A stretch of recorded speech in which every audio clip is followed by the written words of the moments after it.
Bonjour mes chers lecteurs, aujourd'hui je vais vous présenter un livre que j'ai acheté à majuscule hier qui s'appelle L'amour fusion, écrit par Saverio Tomasella.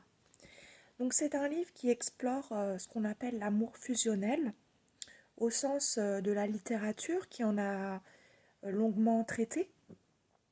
L'amour fusionnel peut passer par exemple entre Tristan et Iseut, entre des grandes figures comme Héloïse et Abélard, des choses comme ça, comme un amour passionnel.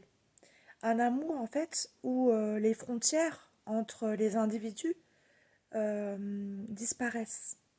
Parce que la fusion, c'est l'osmose, c'est quelque part réunir les différences et c'est vivre comme si on n'était qu'une seule personne, euh, constamment orienté vers les désirs de l'autre et où la notion peut-être d'identité peut peut-être se confondre parce que dans la fusion, on ne fait qu'un avec l'autre personne. On est une personne contre les adversités, contre les difficultés, contre les prérogatives sociaux. Alors moi, je suis une femme qui a grandi dans la fusion avec ses parents, enfin avec ma mère. Il était difficile de mettre des frontières avec l'amour de ma mère.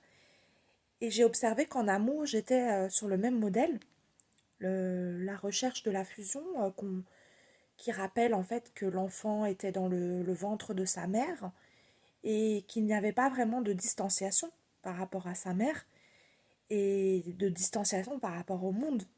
Parce que pour devenir un citoyen comme il faut, nous devons mettre des limites avec l'amour des parents, des limites avec les gens, notre entourage, etc.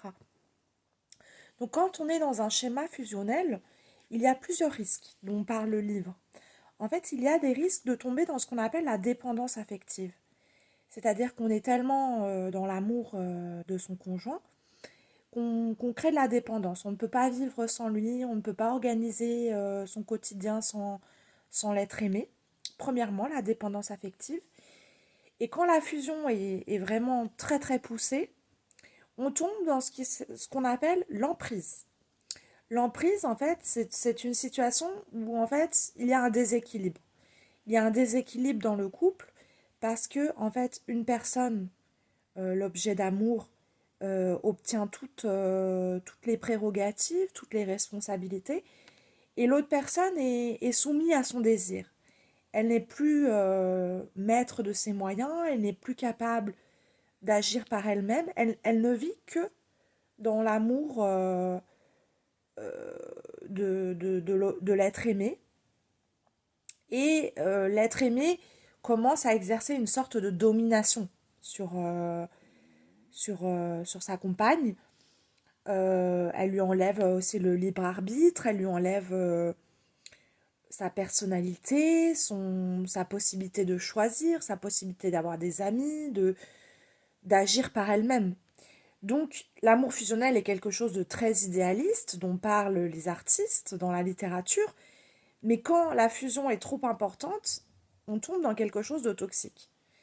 Donc pour les gens qui fonctionnent sur ce modèle-là, eh bien, ils doivent apprendre que c'est pas que c'est impossible, il y a des gens qui fonctionnent dans cette communion de l'âme, mais ils doivent apprendre à mettre des limites, ils doivent apprendre à mettre des barrières, à rester maître du bateau et d'accueillir l'amour de l'autre toujours dans une altérité. Comme disait Emmanuel Lévinas, j'accueille l'autre dans son altérité, dans sa différence, dans son individualité, mais je ne deviens jamais l'autre.